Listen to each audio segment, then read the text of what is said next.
명태균이 어떻게 정치인들한테 접근을 해서 여론 조작을 어떻게 하고 어떻게 활용했는지 그 수법이 공개됐습니다. 정말로 놀라운데요. 이 명태균 이 정도 되면 구속 수사해야 되는 거 아니에요? 검찰 왜 눈치만 보고 있습니까? 윤석열, 김건희의 치부 범행 행위가 다 드러날까봐 무서워서 그런 건가요? 이것은 범행 자백과도 같은 겁니다. 정말로 이거 심각한데요. 이 그 수법을 한번 볼게요. 명태균 씨와 여론조사 업무를 했던 강혜경 씨, 김영선 전 의원 회계 담당자기도 합니다. 강 씨는 JTBC에 명 씨가 지역 정치인들에게 여론조사를 제안했다고 주장했습니다. 결과를 미리 언급했다고도 했습니다. 1등 만들어줄 거니까 걱정하지 마라.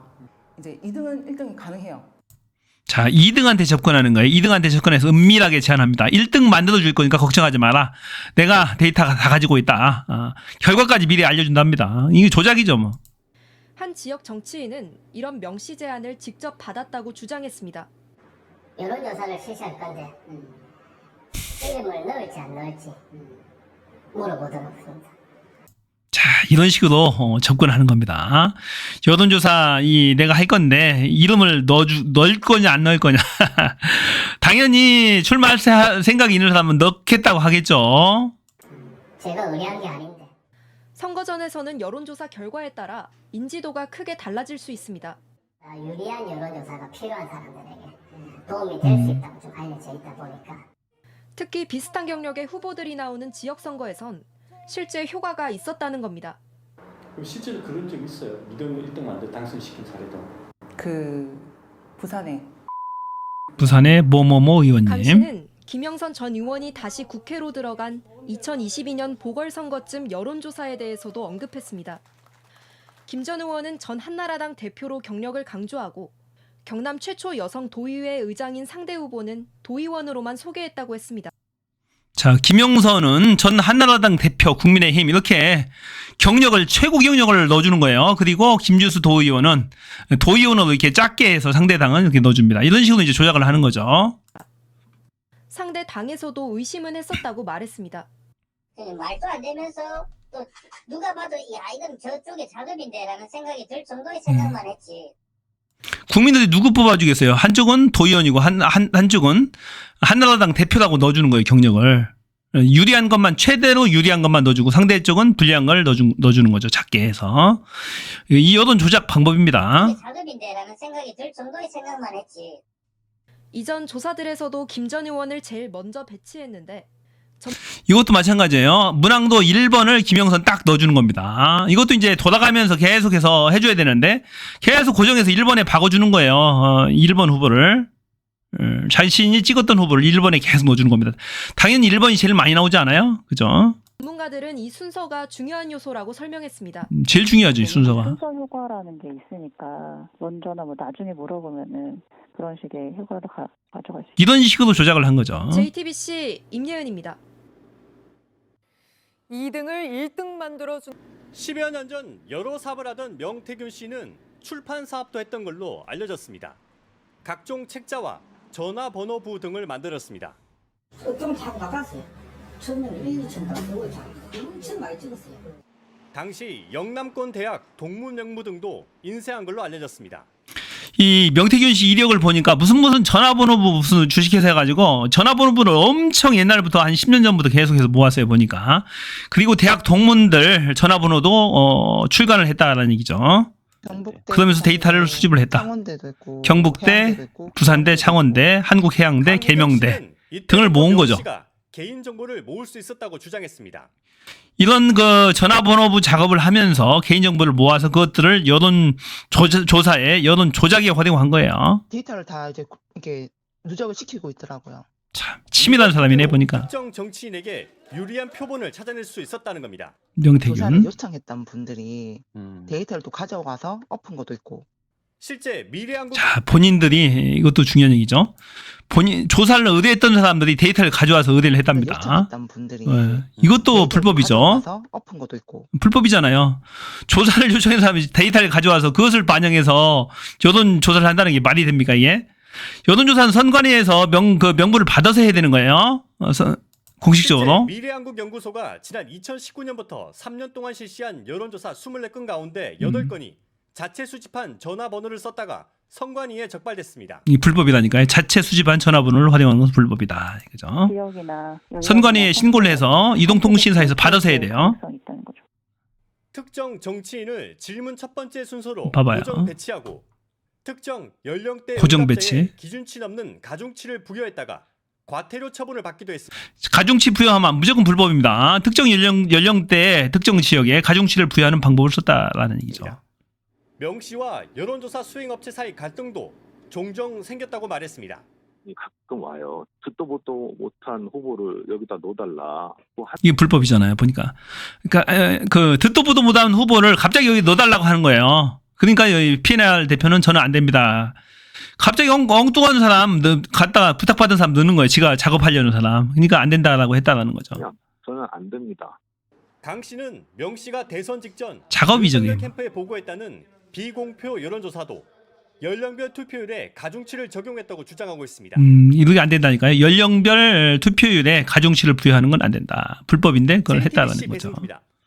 가공을 했다는 얘기예요. 의원 회계 담당자 강혜경 씨는 지난 대선 당시 윤석열 후보에게 자체 여론조사 결과를 무료로 제공했다고 주장해왔습니다. 그러면서 명태균 씨와 통화 녹취를 근거로 제시했습니다. 조사 돌리면서 할 때마다 나한테 좀 이야기를 해줘요. 알겠습니다. 작업 다 하고 나한테 얘기하지 말고 그럼 수정 또 해야 되니까. 네네. 맨날 윤석열한테 보고해줘야 돼. 윤 대통령 당선 뒤 맨날 윤석열한테 보고해줘야 된다. 이게 3억 6천만 원어치 돌렸다라는 거예요. 26차례인가 돌렸답니다. 대선 여론조사. 3천에서 5천 샘플, 무지막지한 샘플을 돌려서 계속해서 갖다 줬답니다. 아침마다 윤석열이 보고해달라고 졸로더라는 얘기예요. 맨날 윤석열한테 보고해줘야 돼. 윤 대통령 당선 뒤 3억 6천만 원 비용을 받으러 3억 6천만 원. 여론조사 비용 받아온다 해서 그 내역서를 드렸고 그걸 가지고 서울로 가셨어요. 돈을 못 받아왔고 이후 김 전 의원 공천을 대가로 받았다는 게 강 씨 주장입니다. 명 씨는 모두 물증이 없는 허구라고 반박했습니다. 공천을 3억 6천을 안 받아오고 공천을 대신 받아왔다. 김영선 공천을 받아와서 세비를 반띵해서 1억을 받았다는 얘기죠. 정말로 충격적이지 않아요, 이놈들. 자체 기가 막히네요. 여론조사는 자신이 판세를 파악하기 위해 한 것이라고 했습니다. 자체 조사는 내가 알아야 무엇을 설명을 할 거 아니에요. 지 해명이죠. 대통령은 여론조사가 따로 있어요, 팀들이. 매일 보냈던 조사는 공표 여론조사 결과를 정리한 것이라고 해명했습니다. 그 바쁜데 다 차를 보겠어요, 공표조사를? 총장님 한번 보시죠. 공표된 조사를 보내주는 거예요. 이게 뭐 잘못됐어요? 하지만 강 씨와 녹취에서 등장한 조사 돌릴 때마다 보고하란 발언의 의미에 대해선 설명하지 않았습니다. 그러면서 자신은 여론조사보다 중요한 역할을 수행했다고 주장했습니다. 여론조사 하는 사람이 그 안철수 단일화하러 가요? 주방장이 배달 가는 거 봤어요? 지가 안철수 단일화에도 개입을 결정적으로 했다라는 얘기. 자, 이준석과 윤석열과의 친맥 회동도 지가 주선했다라고 그러죠. 명 씨는 강혜경 씨가 국감에서 같은 주장을 이어가면 위증죄로 고발하겠다고 예고했습니다. 협박하는 거죠. 주장은 엇갈리고 진실은 아직 알 수 없습니다. JTBC 윤정. 확실한 것은 불법 여론조사를 돌렸다라는 얘기입니다. 그리고 그것들을 당선에 활용했다. 특정인의 당선에 활용을 했다. 이준석도 당대표 지가 만들고 윤석열도 대통령 지가 만들고 오세훈도 지가 서울시장 만들고 오세훈이 4번씩이나 찾아와서 지 앞에서 울었다라고 지가 얘기를 하잖아요. 박완수 경남도지사 또 김진태 강원도지사도 지가 작업을 했다라고 합니다. 그리고 홍준표 시장한테는 당원 명부 50만 명 가까운 당원 명부를 받아서 여론조사, 여론조작 등에 활용한 것으로 보입니다. 이 정도면 당연히 구속수사 해야 되죠. 구속수사 안 하는 게 말이 되는 겁니까, 이거? 자, 이 얘기는 뭐냐면은 윤석열, 김건희가 연관이 깊이 돼 있다라는 얘기, 꼼짝을 못 하고 있다라는 거예요, 지금. 지금 뭔가 책이 잡혔다라는 얘기예요, 책이. 이 명태균한테 어떤 지금 녹취록이 분명히 있습니다. 그 김건희와의 통화 녹음이 다 돼 있어요. 그것을 기자가 확인했답니다. 그러니까 이게 까발려질까봐 무서운 거예요. 지금 윤석열 정권이 무너질까봐 무서운 겁니다. 그래서 구속 수사를 못 하고 있는 겁니다. 이것은 이제 뉴스 토마토 기자가 이 명태균한테 해명 요청서를 보낸 겁니다. 문자로 한번 볼게요. 자, 반론 차원에서 여쭤봅니다. 2020년도 총선 진해 선거구에서 창원 진해입니다. 김영선 전 의원이 경선 탈락한 이후에 상대당 후보인 황기철 캠프와의 협상 과정에서 착수금은 8천만 원이고 성공 보수는 1억 원이라는 말을 하신 적이 있으신지요? 어떤 의미로 이런 말씀을 하셨습니까? 라고 지금 명태균한테 보도 본부장 그 뉴스토마토 기자가 여쭤보는 겁니다. 지금. 자, 이게 사실이면 어마무시하네요. 착수금 8천만 원에 성공 보수 1억 이렇게 불렀나요? 사실인지 여부는 확인이 안 됐어요. 이렇게 이제 이런 문자를 받았다라고 지금 명태균이 본인의 페이스북에 공개를 한 거예요. 그래서 제가 가져와 봤는데 이게 사실이면 놀랍죠. 한 사람한테 1억 8천입니까? 사실 여부는 아직 확인된 거 없다라는 얘기예요. 자, 미디어 토마토 가장 최신의 여론조사 결과 긍정이 24.4% 드디어 최저치를 뉴스 토마토에서도 갱신을 했어요. 긍정 평가가 24.4%, 부정 평가가 73.6%. 3배야, 3배. 이건 국정을 수행할 수 없을 정도의 국정 동력을 상실한 겁니다. 이런데도 불구하고 국힘이 아직도 정신 못 차리고 윤석열 편을 들고 있으면 답이 없다. 3배가 넘는다. 긍정 평가는 직전 조사 대비 6.5% 폭락했습니다. 부정 평가도 6.3포인트 늘었고요. 자, 취임 이후 최저치, 뉴스토마토도 최저치 갱신했어요. 어제 나온 겁니다. 자, 보수 지지세가 강한 대구 경북에서조차도 부정평가가 70%에 69.8이야. 70%가 다릅니다. 긍정평가보다 2배 이상 높았다는 거 정말로 놀랍죠. 부정평가가 직전 포인트보다도 12.4% 올라갔어요. 서울, 경기, 인천 지역은 드디어 10% 지지율. 이거 대통령이라고 할 수 없죠. 더 이상 국정 수행하면 안 돼. 이거 창피한 짓이야. 안 됩니다. MBS, 보수적인 MBS 그 대면 조사죠. 윤 대통령의 국정 운영 지지율이 24%. 취임 후 최저치. 다 최저치라니까. 공정도 마찬가지. 다 보수 조사 아닙니까? 25.7% 취임 후 최저치. 야, 이거 심상치 않아요. 다음 주가 기대됩니다. 어떻게 조작 나올지 모르겠지만은 정말로 이거 끝장났습니다. 보니까 윤석열은 거의 끝장이다. 자, 북한이 한국이 평양에 무인기를 침투시켰다라는 보도를 했어요. 군은 확인해 줄 수 없다. 처음에는 그런 적 없다라고 했다가 확인해 줄 수 없다고 이렇게 바꿨습니다. 군의 입장이고요. 무인기가 평양 하늘에 올라가서 삐라를 뿌렸다라는 거예요. 삐라. 여러 유인물을 뿌렸다라는 겁니다. 북한이 극도로 예민해 있는 삐라를 뿌렸다라는 겁니다. 이거 뭔가 있는 것 같아요. 무인기를 평양까지 침투를 시켰다. 만일에 거꾸로 생각해서 전쟁을 하고 싶다고 가정을 해봐요. 윤석열이가 본인이 지지율이 안 나와 탄핵당할 것 같아. 이대로 도저히 안 되겠어. 우크라이나처럼 전쟁을 하면은 대통령직을 계속 할 수 있잖아. 젤렌스키처럼.